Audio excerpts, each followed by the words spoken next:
नमस्कार दोस्तों, आज हम आपको बताएंगे 450 स्क्वायर फीट की स्लैब में कितना सीमेंट, सरिया और सैंड और एग्रीगेट की क्वांटिटी लगेगी। आप इस 3D मॉडल में देख पा रहे हैं कि हमने यहाँ पर एक 3D मॉडल से एक स्लैब को डिज़ाइन किया हुआ है जिससे आप अच्छे से समझ सकें। इसकी जो लेंथ है 30 फीट दी हुई है और इसकी जो विड्थ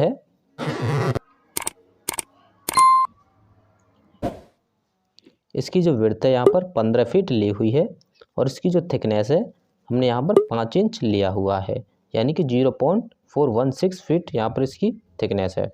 सबसे पहले हम इसका कंक्रीट वॉल्यूम निकालेंगे, तो चलिए कैलकुलेशन करते हैं। कंक्रीट वॉल्यूम निकालने के लिए length multiply width multiply thickness का मल्टीप्लाई करेंगे।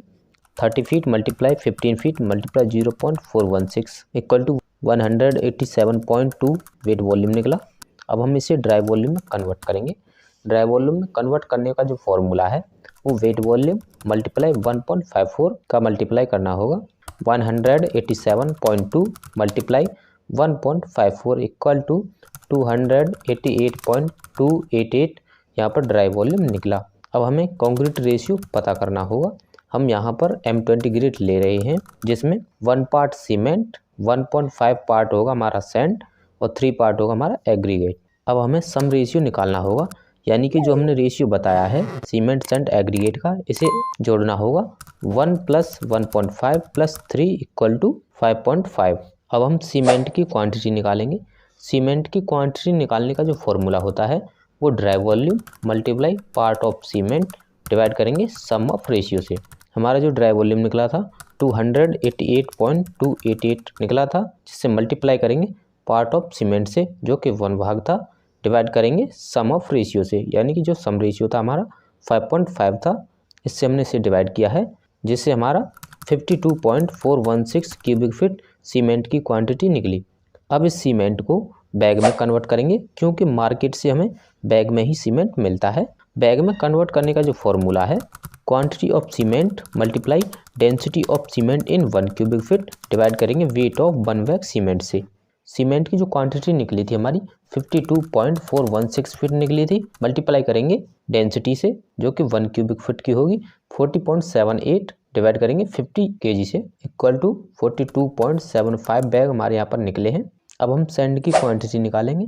सैंड की क्वांटिटी निकालने का जो फॉर्मूला है dry volume multiply part of sand divide करेंगे सम ऑफ रेशियो। फ्रेंड्स, ये जो सभी फॉर्मूले हैं वो सेम ही हैं, इसमें सिर्फ एक ही वैल्यू को हमें यहाँ पर चेंज करना पड़ता है, जो कि पार्ट ऑफ सीमेंट है, इसे हम यहाँ पर चेंज करके पार्ट ऑफ सैंड कर देंगे। और जो एग्रीगेट की क्वांटिटी निकालेंगे तब हम यहाँ पर पार्ट ऑफ एग्रीगेट को ऐड करेंगे। सैंड की क्वांटिटी निकालने के लिए हमारा जो ड्राई वॉल्यूम था 288.288 था, जिससे हमने मल्टीप्लाई किया पार्ट ऑफ सैंड से जो कि हमारा 1.5 भाग था, डिवाइड करेंगे हम 5.5 से जो कि हमारा सम ऑफ रेशियो था, जिससे हमारा 78.624 क्यूबिक फीट हमारा सैंड की क्वांटिटी निकली। इसी प्रकार हम यहाँ पर एग्रीगेट की क्वांटिटी निकालेंगे। एग्रीगेट की जो क्वांटिटी निकालने का जो फॉर्मूला होता है dry volume multiply part of aggregate divide sum of ratio. 288.288 multiply 3 divide 5.5 equal to 157.248 cubic feet हमारा एग्रीगेट निकला।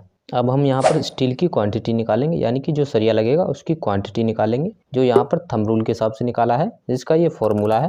थंब रूल से निकालने का जो फॉर्मूला है concrete volume multiply 1 divide 100 multiply density of steel in 1 cubic feet. Density of steel in 1 cubic feet हमारी 223.011 kg है। 187.2 multiply 1 divide 100 multiply 223.011 equal to 417.47 kg यहाँ पर स्टील लगेगा। इस प्रकार की और भी नॉलेज वाली वीडियो देखने के लिए हमारे चैनल को सब्सक्राइब